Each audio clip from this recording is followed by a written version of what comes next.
Hi everybody, welcome back. Glad you could tune in again. So here's something for you to think about. We've been considering how we should take a stand as Christians against various false gospels in the world around us, and particularly the false gospel of the Black Lives Matter movement. Just think for a moment about what a false gospel is. A false gospel is a false message about how human beings may learn to live together and be reconciled with each other. And it posits a false God, an ideology of some kind, or a higher power of some kind, and articulates how we should be subservient to that false higher power. So that's what the false gospel does. And of course, the true gospel articulates the character and the being of the true God and explains how we may live together in peace and harmony under the rule of the true and living God. So the question we're trying to consider is, how must we as Christians articulate the true gospel in the face of those false gospels? Right, well now here's something for you to think about. How is it possible that this is even a problem? How is it possible that there is any competition at all between the false gospels around us and the true gospel of Christ? I mean, isn't Christ more powerful than that? Isn't the true gospel the power of God for salvation, Romans 1? Isn't it the case that Christ is the King of Kings and the Lord of Lords, the one to whom all authority in heaven and on earth has been given? Isn't it the case that his kingdom, that is all the people living under the truth of his gospel proclamation, his kingdom is the rock that is becoming the mountain and filling the whole earth, displacing and crushing every other kingdom before it? How is it possible that we are even having a conversation about the supposed power of these false gospels? Where do they get their power from? And the answer is, of course, they have no power in themselves. None at all.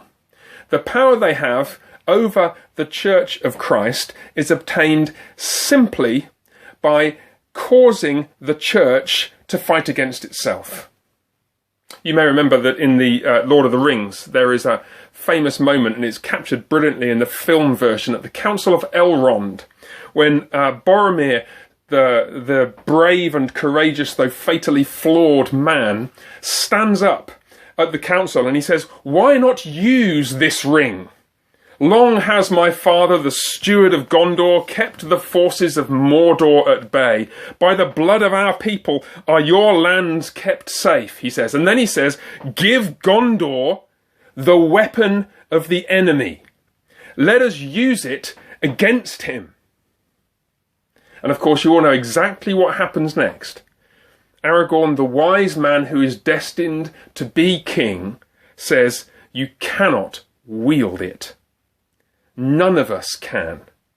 The One Ring answers to Sauron alone. It has no other master." And yet, Christians continue to fail to learn the lesson. It's as though we say, let us use the weapon of the enemy. Let us take up the outrage industry. Let us take up the practice of ignorantly pronouncing on things of which we know nothing and plastering our convictions all over social media and as much as we can over every other kind of media. Let us shout in the public square like the false gospelers do. Since they seem to be gaining ground in this way, surely we could gain ground in this way. It's rather as if after David had defeated Goliath, he picked up Goliath's sword and paraded. It was bad enough that he did pick up Goliath's sword, wasn't it? But he parades into the camp of Israel with it and starts waving it around in these gestures of defiance and strength, scarcely realizing that as he does so, he's slashing his own fellow Israelites to pieces with it. I mean, maybe he'd be congratulating himself on having cleared yet another corner of the battlefield and slain yet more soldiers and shed yet more blood on the ground of the land of Israel, scarcely realizing that it's the blood of his own people that he's spilled. That is what we are destined to do if we pick up the weapons of the enemy. But experience suggests that that's exactly what churches all across the world will continue to do.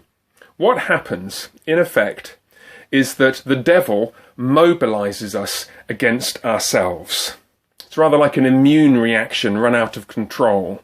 An infection which is not powerful enough in itself to kill somebody, mobilizes the body's own immune system against itself, and it's that mobilization of the body's immune system which causes all the damage. And so you look around yourself and you see churches divided. The church generally in the Western world and across the world divided. And the reason is perfectly simple, that we have taken up the weapons of the enemy and we have attempted to use them against him. Paul warns us about this thousands of years ago in Galatians chapter 5. He says, "You are called to freedom, brothers." And don't we know it?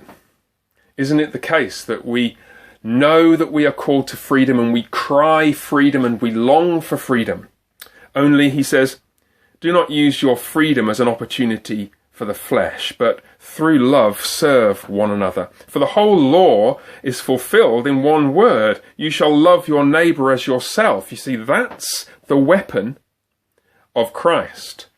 You shall love your neighbour as yourself. But you see, there is another oh so tempting weapon lying around. Verse 15, "But if you bite and devour one another, watch out that you are not consumed by each other." I promise you, the Church of Jesus Christ will not be devoured by the Black Lives Matter movement. All Saints Church in Fort Worth will not be devoured by the Black Lives Matter movement or by any of the other false gospels that we see around us. If we are devoured and destroyed, it will be because we've destroyed ourselves.